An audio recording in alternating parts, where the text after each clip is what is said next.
May the attendant Camilla bearing this diadem be replenished with your plentiful mercy and every regal quality. Murmurs previously dismissed as simple hearsay have erupted into a total monarchical disaster, sending tremors through every hallway of Buckingham Palace. A midnight standoff, a shattered faith, and a mystery Camilla believed would remain interred have now emerged with destructive impact. On this occasion, King Charles did not avert his gaze. He executed mandates, ranks annulled, immunities withdrawn, a civic shaming nobody thought would ever transpire. While the crown prepares for the aftermath, one query stands above the disgrace. What ultimately compelled the monarch to exile and renounce Camilla permanently? At the stroke of 12 on July 4, her existence at the palace ceased quietly. No banners, no alerts, every cipher and entry pass deleted in one frighteningly disciplined action, as though she had been wiped from reality completely. Subsequently arrived the dawn hours of July 5 prior to the sun entirely gracing the rooftops of London. Guardians who previously marched alongside her abruptly received fresh duties. Safety personnel were exchanged like pawns on a board. Her quarters, previously secured and secluded, were unlocked and emptied. Closets vacated, documents extracted, gems and private effects stowed into simple cartons lacking tags. Attendants who had saluted her for ages were directed to stand down. There were no farewells. By twilight on July 5, a solitary dark Range Rover arrived silently, the sort that attracts no gaze but bears profound significance. She entered without a phrase. No guard, no motorcade, merely one car and one chauffeur steering toward Ray Mill House in Wiltshire, her longtime personal sanctuary. And upon her arrival the portals closed behind her with a concluding thud, a noise that seemed like the termination of an epic. They did not unlatch again. The following dawn, July 6, the whole nation awoke to the reality. The Times positioned the narrative prominently on the cover not by chance but because the court desired it there. A person at the summit had authorized the release. The banner was biting, yet the pictures were even more cutting. Two images adjacent burned into the civic mind. Diana in 1986 radiant, donning the legendary ear pendants, and Laura in 2025 sneering on a scarlet carpet in those identical ornaments. It did not merely startle the country, it inflamed it. Individuals did not murmur about it, they screamed. Fury inundated every nook of the web. Inside of hours the tag cheating queen climbed to the peak of international charts and remained there for 11 consecutive days, shattering benchmarks. Civic sentiment reversed nearly overnight. Camilla's favorability score did not merely dip, it plummeted to a shameful 21%. Simultaneously, Catherine's acclaim soared to an incredible 85%, as though the country had selected its sovereign all over again. Subsequently arrived the trending snippet that characterized the whole disgrace. An individual modified a recording of Diana chuckling elegantly in those renowned pearls, splicing it abruptly with Laura hitting a brazen red carpet stance in the equivalent gems nearly 4 decades later. The juxtaposition was savage, nearly vicious, and the web consumed it.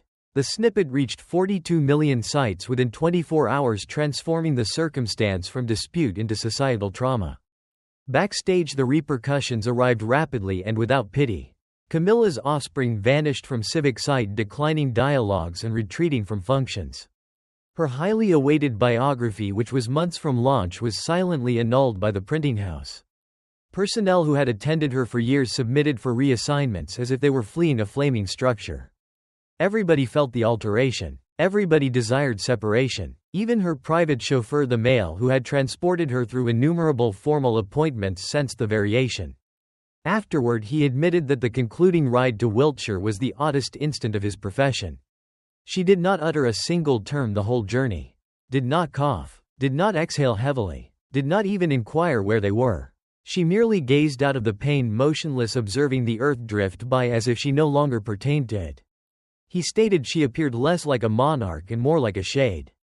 A silent, dimming form who already comprehended that her spot in the narrative had concluded.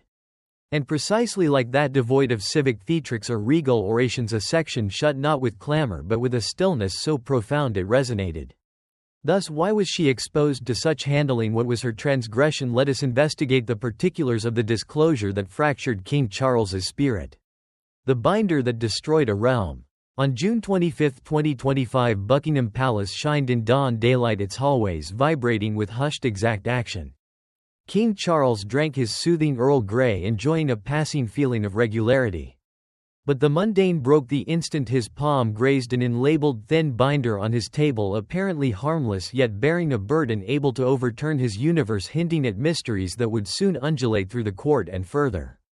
He unsealed the file. That which he discovered within caused him to halt. 8 pictures, distinct and disturbingly exact, gazed back at him. They were not the sort of images intended for scandals, blurred and exaggerated. These were crisp, personal, forensic, the type of visuals that permitted no space for uncertainty, and they seized a juncture he never imagined he would see his spouse Queen Camilla shoeless and chuckling a noise and a view he had not anticipated finding in this manner in the embrace of another male. The location was a personal, isolated Windsor property distant from the gaze of the globe. Yet somehow the court's own partitions had deceived him. The male grasping her was Edward Langley, the identical Edward Langley who had acted as Charles's attendant for 23 years. An individual he had relied on totally, someone who had been at his flank through decades of regal duties, rights and personal secrets. And presently that faith lay in debris, broken by a solitary destructive truth. The lady in the pictures, the monarch, was indistinguishable in the most mortal of ways. Her visage emitted an unprotected delight, the sort of sheer subconscious bliss he had not witnessed in decades, maybe not since their initial days of wedlock. It was mirth, unrefined, easy and totally dedicated to someone who was not him. The vision stabbed through him, slicing deeper than any phrases could. What rendered the finding even more terrifying was its origin. These were not informal shots snatched from a concealed nook by a photographer. They were captured by the court's own safety squad. Proof that an individual inside the household had been observing, recording and staying for precisely the correct instant. Moon after moon they had seized every personal element, every secret gathering, and now these 8 images were merely the starting performance, a frightening introduction to whatever disclosures were yet to arrive. Charles placed the vessel of tea down, its vapor twisting and turning in the atmosphere like his winding notions. His brain sprinted, refusing to dwell too long on any single likelihood, yet powerless to stop assembling the intolerable reality. How had this gone unseen for so long? Who else was aware? How profound did the treachery extend? Queries stacked upon queries, each one weightier than the prior. The chamber surrounding him appeared to contract. The decorative majesty of Buckingham Palace fading into a choking burden. Every bordered likeness, every gold fitting, every known shade appeared abruptly polluted, as though the partitions themselves had soaked up the deception.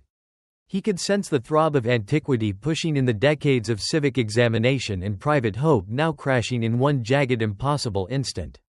And yet even amid this personal turmoil a grimmer, nearly theatrical reality arose. This was not simply a disgrace waiting to burst into banners. This was a tale of faith destroyed from the interior, of fidelity turned rebellious, of a household where the observers themselves were involved in the deception. Charles comprehended with a falling fear that what he grasped in his palms was only the start. The remainder, the complete tale, the unseen hours, the unchronicled instants, was still out there, staying to emerge, and he was helpless to halt it. In that silent gold-plated room with dawn radiance flowing in shades extending across the sleek floor, King Charles grasped one unchangeable fact. Not the hundreds of years of custom, not the allegiance of the diadem, not even the meticulous staging of regal existence could ready him for what he was about to face.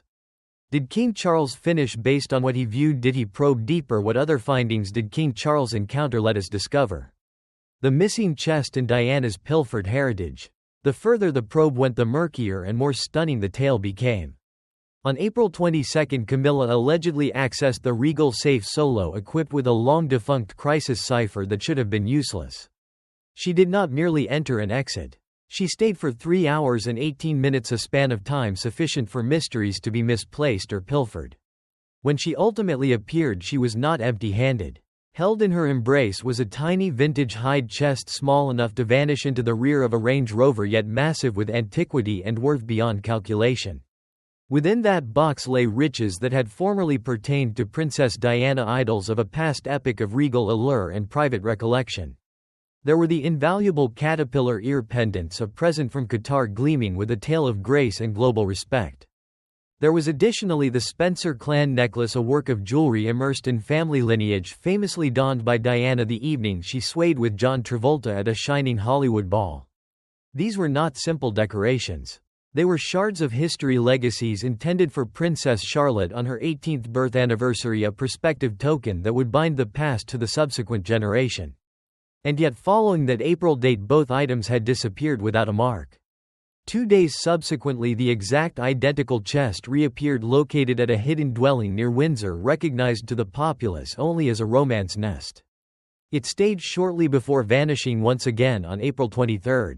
And from that instant on the riches inside were lost eternally, as though the regal history they bore had been devoured by gloom. The synchronization of occurrences provided an almost vicious paradox. Merely 3 weeks prior to this startling find, Camilla's girl Laura Lopez had shown up on a red carpet, elegantly floating before the lenses, the sparkle of gems seizing every burst of light. She sported Diana's renowned caterpillar earrings and informally remarked to Shutterbigs they were a family borrow. But in reality the earrings were never intended to be loaned out. They were not used in any guiltless manner.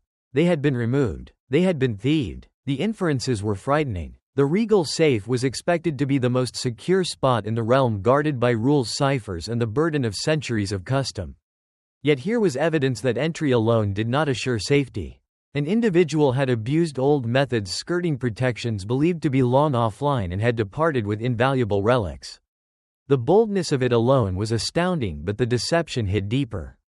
These were not merely jewelry items. They were tokens of recollection, ancestry, and self.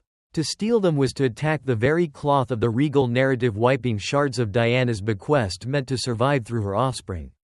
The chain of incidents prompted more queries than solutions. How had the chest been transported unseen? Why had it resurfaced so shortly near Windsor only to disappear again? And why had those who had entry to the safe or to Diana's heritage picked fraud over obligation? Every element from the timing to the sites depicted a scene of precise plotting, a cautious arrangement that appeared to ridicule the laws meant to defend the monarchy's riches. For those observing, the epic was more than a disgrace.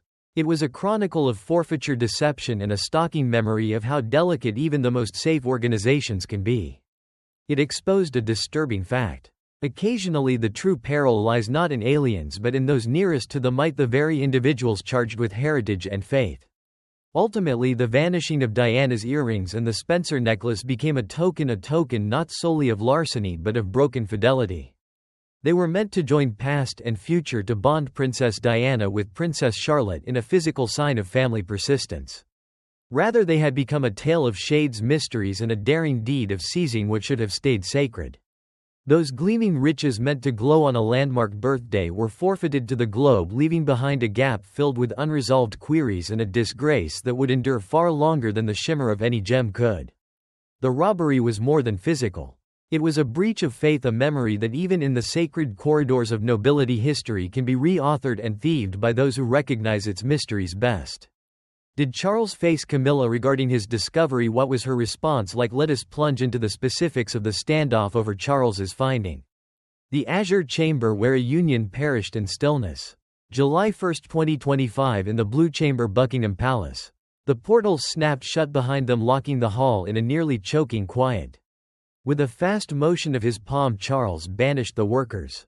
One by one they departed, their treads vanishing into the vast hallways of the court, leaving only the pair of them in the majestic, chilly quiet. The lights overhead threw a wan glow that bounced off the sleek wood desk, highlighting the keen edges of the monarch's visage and the tight fix of Camilla's posture. Charles did not talk instantly. Rather, he laid the binders on the desk with the intentional exactness of a lawyer displaying undeniable proof. Every file hit gently against the sleek timber, a rhythm noting the seriousness of the instant. Images flowed across the top. Private, incriminating. Safe records chronicled shifts and entry that could not be debated away. Messages from Camilla's coded pad flashed at him from the sheet. I require something that is ultimately mine. Plain terms, yet in this framework they were explosive. Finally he talked, his tone quiet, nearly a breath, but it bore the mass of a tempest. Who is he? Camilla's mouth shook as she attempted to summon the tale she had practiced in her brain. A sanctuary, a commerce journey, a health getaway. But the falsehood paused mid-flight.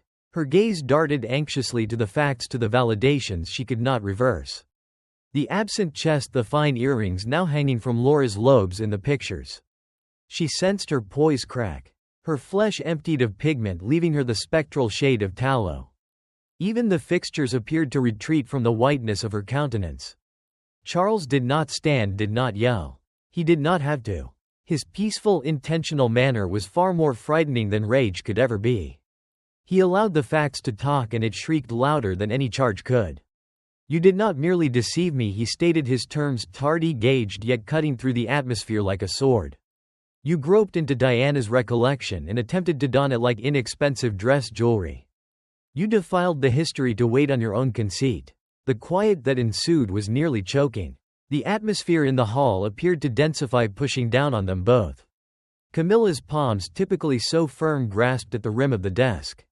For a passing second she appeared as if she might collapse totally. Engulfed by the magnitude of her deeds and the heaviness of the mail before her. Charles rose at last, but still devoid of lifting his tone.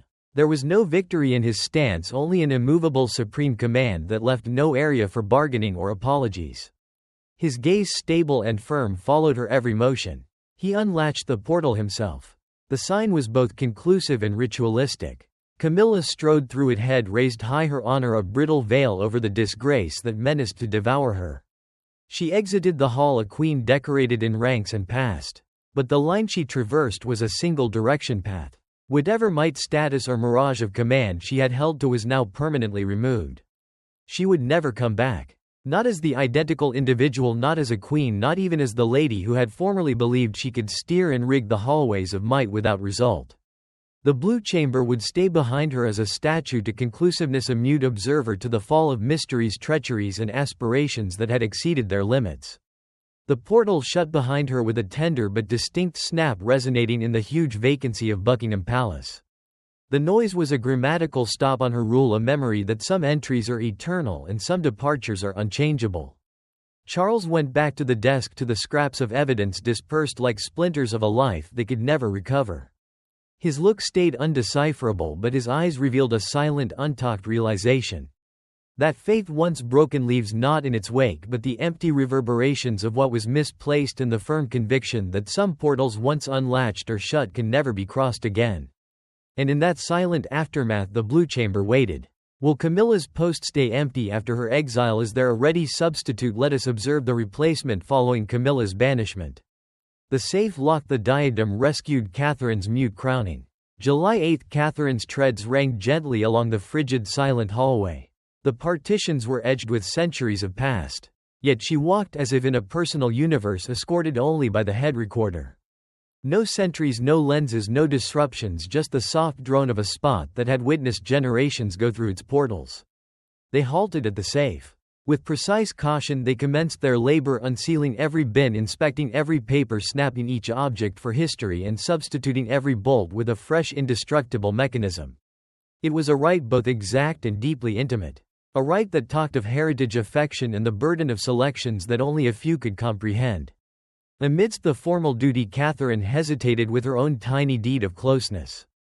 She grasped a sharp white casing and inscribed in her tidy, cautious script, "For Charlotte, on your 18th birthday, all my affection eternally, Mama." She slipped the casing into the bin, a hidden prize concealed among the safe's riches. Then she pushed the biological lock, hearing the tender snap that shut it away. Only 2 skin patterns in the globe could ever unseal it now. Hers and eventually Charlotte's. A tiny motion, maybe, yet gigantic in significance. A span across time linking mother and girl in a manner no one else could contact. 5 days subsequently, the splendor of Windsor dimmed behind them. Catherine and Charlotte slid quietly into a petite Oxford bookroom, clad plainly in cotton frocks, with no gems, no crew, no retinue, just mother and girl merging into the world of kids who battled to locate their route with terms. There were no lenses. There was no parade. Yet the instant, plain as it was, bore might. Catherine bent beside a small lad, directing him as he voiced out his very initial complete phrase. His victory, so clean and raw, was seized in a brief mobile recording that would soon journey farther than any regal notice ever could. Within days it had been viewed by 52 million folks. The title appeared to script itself: "This is what the diadem resembles now." It was a diadem not of gold and gems but of concerned tolerance and silent sway. A diadem gauged in affection, in heed, in the sluggish construction of belief in the youngest spirits. Back in Wiltshire existence moved differently. At Ray Millhouse the drapes stayed pulled. Inside, a lady who once signaled to millions from the Buckingham Palace ledge on the date of crowning now observed the globe from behind glass from a spot of private thought. Time had proceeded and history with its unceasing tempo had already inscribed its verses. One queen had grasped too far and collapsed her tail, branded by drive and forfeiture. Another queen in opposition never grasped outward in the identical way. She did not need to. She became unavoidable. Not by strength, not by show, but through the silent, nearly unseen manners she molded the earth surrounding her. In these deeds, both huge and tiny, the true might of nobility was exposed. In one safe, a mother left a note for her kid, a heritage in script and sealed in metal. In a tiny bookroom, the same mother bent beside kids who battled with terms, showing the globe that sway was not only ritual but deeply mortal. And as the sun dipped over Wiltshire and the corridors of Ray Millhouse held their stillness, one truth stayed. History may recall the errors, the drives and the drops. But it also recalls the silent certainty of those who merely live their aim, who foster, led and last. One queen's tale concluded in grief and banners. Another's blossomed silently, invisibly, yet permanently. The globe may have watched one grasp too far, but the other, she had already grasped everything that truly counted. What could have driven Camilla to betray? Could her deceiving conduct be a sign of a grief undergone earlier in existence? Let us discover. Prior to the diadem, Camilla's concealed years. Most folks acquainted with the British regal clan instantly link Camilla, Duchess of Cornwall, with one of the most discussed romance triangles in current history. Her bond with Prince Charles and the deceased Princess Diana. Yet while the banners often centered on her link to Charles, Tina Brown's recent tome The Palace Papers takes readers further, exposing a facet of Camilla few have witnessed her life long before she stepped foot into the regal glare. Camilla's early mature existence was far from a storybook. She wed Andrew Parker Bowles, a magnetic and socially distinct figure, realizing fully well that he had a taste for other ladies. Brown's study sketches a grim image of a union clouded by nearly 22 years of disloyalty. Camilla, it appears, was never sightless to her spouse's roaming gaze. She constantly realized Andrew's frailty for other females. Brown notes, stressing that Camilla entered the union with open eyes, fully conscious of the trials she would confront. Tales from pals and peers show just how taut this reality could be. Lady Caroline Percy narrates in a portion acquired by She Knows that at social meets Camilla would face her about passing time with Andrew. When I was with Andrew, she would approach me at festivities and inquire what I was doing with her beau. She was constantly doing this to girls at festivities, Percy recalls. Her tolerance finally ran out, resulting in a daring, saucy comeback. "You can possess him back when I have finished with him." Such instance exposed the strain and theater that circled Camilla, highlighting a relentless undertow of doubt and lack of confidence in her union. Truly, Camilla's encounters bred a steady fatigue. Brown clarifies that even after commencing a clan and bearing her son Tom and daughter Laura, Camilla seldom realized her mate's location or his fellowship during the week. Andrew's habits took him across London, often in the fellowship of his brother-in-law Nicholas Paravicini, to chase ladies and return with them to their joint apartment. The tome implies that Camilla's union never enjoyed a span unmarred by deception, leaving her to steer the emotional burden of a connection defined by fraud. These private tests molded her view on affection, faith, and the results of cheating. When Camilla became entangled with Prince Charles, the press madness was nearly unavoidable given the setting of her history with Andrew and Charles's prior union to Diana. Banners recorded the romance for years, examining her every deed, while civic view stayed keenly split. Some respected Camilla's firmness and commitment to her regal tasks once she formally joined the regal clan, viewing her as a shape of toughness and duty. Others nonetheless could not overlook how her selections crossed painfully with the existence of Princess Diana, the populace's princess, whose private torment became symbolic of the strains circling the crown. Brown's report goes past tabloid exaggeration, proffering a detailed picture of a lady who has lived through intricate emotional terrains. Camilla rises not merely as a regal figure twisted in disgrace, but as someone who has weathered deception, steered private grief, and finally learned the massive teachings that come with affection, faith, and civic examination. Comprehending her early existence, the unions, the sea heatings, the steady watch, permits a more whole image of the Duchess, a lady molded as much by private tests as by regal debts. Ultimately, Camilla's tale is one of toughness, of steering existence under remarkable strain, and of a trek that has always been more complex than the public has witnessed. From a young lady facing cheating in her primary union to the lady who would finally become Duchess of Cornwall, her existence exposes the intricacies of affection, faith, and the human spirit, all under the harsh stare of history and the press. Thus, do you believe it suffices to get Camilla banned and divested of her ranks? We would delight to hear your notions in the remarks beneath. Do not neglect to like and subscribe.